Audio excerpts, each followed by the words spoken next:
Hi, this is Sane Education Center. Today I am presenting your Set 2 solution in English, subject of Social Science, Class 10 and Term 2. So, students, I hope आप सभी को पिछला video जो आपके solution set को English version में पेश किया जा रहा है आप सभी को हेल्पफुल होगा और आई होप तैयारी कर रहे होंगे क्योंकि इस यूट्यूब चैनल का एक ही मकसद है बच्चों की अच्छी तैयारी है ना।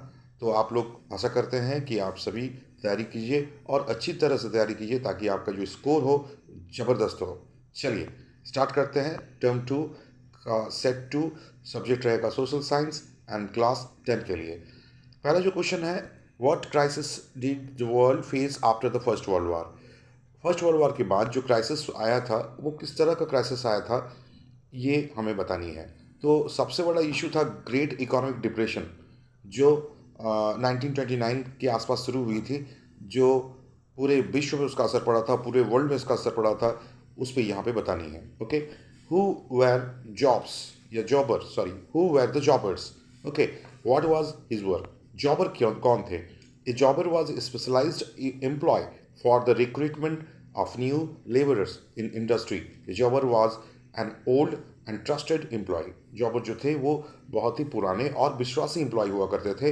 ही use to bring people from village to the city and with assurance of work. कुछ एक ग्रुप होते थे जो क्या करते थे, पीपल को गांव से शहरों की ओर ले जाते थे और काम के पर्पस में, तो उन्हें क्या कहते थे, jobber sorry. Question number 3, give example of fossil fuels या फोशल एनर्जी। यहाँ पे एनर्जी के रूप में कोल और पेट्रोलियम को हम लोग ले सकते हैं। Question number 4, name any two national political parties. National याद रखिएगा, दो तरह के पार्टीज होते हैं पॉलिटिकल पार्टीज, एक स्टेट होते हैं लेवल के, एक नेशनल पॉलिटिकल पार्टीज होते हैं। तो नेशनल की जब बात कर सकते हैं तो बीजेपी यानी Bharatiya Janata party and Indian national Congress, ये दोनों हम लोग एग्जाम्पल में दे सकते हैं। इसके अलावा है सीपीआई, सीपीआईएम, इस तरह के डिफरेंट पार्टीज जो है ये नेशनल पॉलिटिकल पार्टीज में आते हैं। अगर स्टेट पॉलिटिकल पार्टी से रिलेटेड क्वेश्चन आते हैं तो आप लोग याद रखिएगा, बोलनी होगी जेएमएम, झारखंड मुक्ति मोर्चा, जो हमारे झारखंड स्टेट से हैं, बिलोंग करते हैं। टीएमसी, तृणमूल कांग्रेस जो है ये है वेस्ट बंगाल की एक लोकल स्टेट पार्टी है। And another is BSP, Bahujan Samaj पार्टीवादी party, जो यूपी से है। इस तरह के कुछ एग्जाम्पल है। चलिए question number 5, what is the challenge of dynasty before the political party. Political party में जो परिवारवाद या से जुड़ा हुआ जो चैलेंज रहता है वो क्या है, उसको उसके विषय में हमें यहाँ पे बतानी है। तो आई होप आप देख सकते हैं, पहला पॉइंट, दूसरा पॉइंट यहाँ पे दिया हुआ है। इसके अलावा next question, what is mean by commercial bank. Commercial bank क्या होते हैं। कमर्शियल बैंक, आपके आसपास में बहुत सारे बैंक्स हैं जिसमें आप लोग जाते हैं, पैसे जमा करते हैं, सेविंग करते हैं, क्रेडिट करते हैं, एटीएम ट्रांजेक्शन करते हैं थ्रू द पर्टिकुलर बैंक। यानी कि सिंपल भाषा में कहा जा सकता है जो ऐसा बैंक जो कस्टमर को इंटरेक्ट करता है डायरेक्टली, देन इस तरह के बैंक को कमर्शियल बैंक कहते हैं। और एक होता है सेंट्रल बैंक, जो सेंट्रल बैंक उसे कहते हैं जो फाइनली जो कमर्शियल को डील नहीं करते लेकिन वो रेगुलेट करते हैं बाकी कमर्शियल बैंक्स को। जैसे एग्जांपल हमारे इंडिया में क्या है, Reserve Bank of India. Okay, next question, globalization क्या है। Question number 7, globalization. Globalization means connecting or coordinating the domestic market with the world market with free flow of trade, technology, labor and services। यानी globalisation का अगर simple भाषा में बात की जाए तो इसका मतलब ये है कि हमें अगर दूसरे कंट्री के साथ तरह तरह के ट्रांजेक्शन करने होंगे थ्रू द ट्रेड पर्पस में, टेक्नोलॉजी पर्पस में, लेबर पर्पस में, तो वो ग्लोबलाइजेशन होते हैं, जो हमें विभिन्न प्रकार के अलग अलग कंट्रियों के साथ एक रिलेशनशिप बनाने का मौका मिलता है और मल्टीनेशनल कंपनियों को चांस मिलता है कि हमारे इंडिया में आके जॉब कर सकते हैं या सॉरी कंपनी के प्रोडक्ट बना सकते हैं, बेच सकते हैं। उसी तरह से हमारे जो कुछ प्रोडक्ट्स हैं वो बाहर में भी जाके इजीली बेचा जा सकता है। तो एक रिलेशन है ग्लोबलाइजेशन, एक प्रोसेस है ग्लोबलाइजेशन। और next question, question number 8, corn law के विषय में बतानी है। आंसर है, due to the rapid increase of the population in of Britain in 18th century the demand for food item and agriculture product increase. यानी कहा जा रहा है कि 18th सेंचुरी के दौरान क्या हुआ कि ब्रिटेन में यानी इंग्लैंड में क्या हुआ कि पॉपुलेशन रैपिडली बहुत ज़्यादा बढ़ने लगा, जिसके कारण क्या हुआ कि एग्रीकल्चरल प्रोडक्ट्स जो थे इंक्रीज होने लगे, उसके डिमांड इंक्रीज होने लगे. In such situation the local big land owners put pressure on the government for the purpose of profit. यहाँ पे क्या हुए कि लैंड और जो जमींदार थे वो चाह रहे थे कि कुछ अपने प्रॉफिट की वजह से गवर्नमेंट के ऊपर प्रेशर बनाने लगे. Wrote that the import of maize should be ban. तो इंपोर्ट करने मेज का जो इंपोर्ट था वो बंद करने के उद्देश्य करने लगे. तो इस तरह के जो लॉ थे, तो government ban the import of मेज बाय लॉ. क्या किए, मेज को कम्प्लीटली जो मक्का बोलते हैं जिसे, तो उसका क्या किया गया कि उसे बैन कर दिया गया. तो उसी को हम लोग कहते हैं corn law. Okay, question number 9. Surat port was marginalized by the end 18th century, end of 18th century. Did it in short write the answer. Okay. सूरत जो है, सूरत पोर्ट जो है उसको क्या किया गया, एक चिन्हित किया गया 18th सेंचुरी के दौरान. तो इसके विषय में बतानी है. तो सूरत क्या था कि गुजरात की सबसे फेमस पोर्ट के रूप में मानी जाती थी. तो इसीलिए इसको खास करके मैनलाइज किया गया, बिकॉज ये कनेक्टिविटी था फॉरेन कंट्रियों से, यूरोपियन मार्केट से. और ब्रिटेन इस पर क्या थे कि ज़्यादा फोकस करते थे कि नहीं, सूरत पोर्ट के जरिए क्या हुआ कि हम यूरोप के कंट्रियों के साथ संपर्क रख सकते हैं, यूरोपियन मार्केट में संपर्क रख सकते हैं, जिसकी वजह से इसको खासियत दिया गया है. ओके, क्वेश्चन नंबर नेक्स्ट है, name the major fields coal fields in India. Major coal field जो हमारे इंडिया में है, वेस्ट बंगाल, उड़ीसा, झारखंड, मध्य प्रदेश, छत्तीसगढ़, इसके विषय में आपको लिखनी है. नेक्स्ट क्वेश्चन है, state the reform major of political parties. Political parties में अगर रिफॉर्म करनी है तो हमें क्या क्या मेजर्स करनी होगी, क्या क्या सावधानी रखनी होगी. तो कुछ अगर पॉइंट्स के डिस्कशन करेंगे तो देख सकते हैं कि there should be internal democracy among the party. मतलब कहने का मतलब कि पार्टियों के बीच में क्या होनी चाहिए, एक डेमोक्रेसी होनी चाहिए, लोकतांत्रिक भावना होनी चाहिए.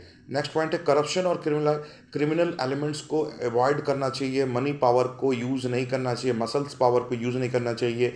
इसके अलावा party should stick to their ideology. अपने आइडियोलॉजी जो लिए हुए हैं उस पर एकदम क्या होनी चाहिए, पूरी तरह से कायम रहनी चाहिए. नेक्स्ट है उसका जो पॉइंट है, point number 4, women and all section of the society should be given represent ratio.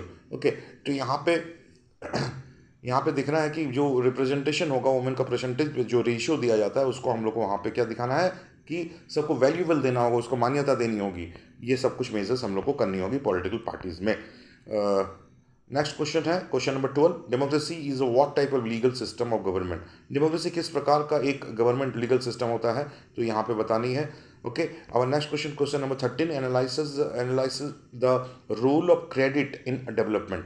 Credit का क्या रोल होता है कोई भी विकास के क्षेत्र में, डेवलपमेंट के क्षेत्र में. ओके, नेक्स्ट क्वेश्चन है, आप देख सकते हैं question number 14, mention the terms of loan. Loan का क्या टर्म्स होते हैं, तो यहाँ पे देख सकते हैं. लोन में जब हम लोग लोन लेते हैं तो इंटरेस्ट रेट को फोकस देखना होता है, बैंक आपसे डॉक्यूमेंट्स चाहेगा. ओके, सपोर्टिंग डेबिट, क्या आप उसके बदले में क्या रखना चाहेंगे, क्या प्रॉपर्टी दिखा रहे हैं, ये बहुत बड़ा फैक्टर है. मेथड्स ऑफ पेमेंट्स क्या होना चाहिए, पेमेंट क्या करेंगे, ईएमआई कैसा रहना चाहिए, आपको किस जरिए से पेमेंट करेंगे. टेन्योर ऑफ द लोन, और माने इससे रिलेटेड जो टाइमिंग होगा वो इशू होता है कि कितने टाइम के लिए आप रख सकते हैं. क्वेश्चन नंबर 15 लॉन्ग आंसर में है, give 2 example of the history of the show that the effect of technology on the food availability. Okay, तो यहाँ पे हमें बतानी है इस क्वेश्चन का आंसर को. आप देख सकते हैं कुछ पॉइंट्स के जरिए इसको डिस्क्राइब किया गया है. Then you can be write this. Okay, question number 16, explain the different roles of political parties in democracy. Democracy में पॉलिटिकल पार्टी के डिफरेंट रोल्स क्या होते हैं, तो वो आप लिख सकते हैं. पहला पॉइंट है, contesting election is the first point. Her political party लगभग क्या करते हैं, इलेक्शन में हिस्सेदारी लेते हैं. गवर्नमेंट पॉलिसी का गाइडलाइन का फॉलोअप करते हैं, because government guidelines for the government policy, जो गवर्न करेंगे मतलब गवर्नमेंट बनने के बाद उसमें क्या पॉलिसीज़ होंगे उसको फॉलो करना. लॉ मेकिंग, सरकार बनाने के बाद कुछ कानून बनाने की जिम्मेदारी रहती है पॉलिटिकल पार्टीज़ को. नेक्स्ट है operation of government and operation of policies and programmes. Different type of programmes, जैसे आप देख सकते हैं वर्तमान में भी कई सारे प्रोग्राम अपने अपने क्षेत्र के हिसाब से, राज्य के हिसाब से, स्टेट के हिसाब से, सेंट्रल गवर्नमेंट के आधार पर कई सारे प्रोग्राम चलते हैं. तो ये पॉलिसीज़ फॉलोअप बनानी होती है पॉलिटिकल पार्टीज़ को.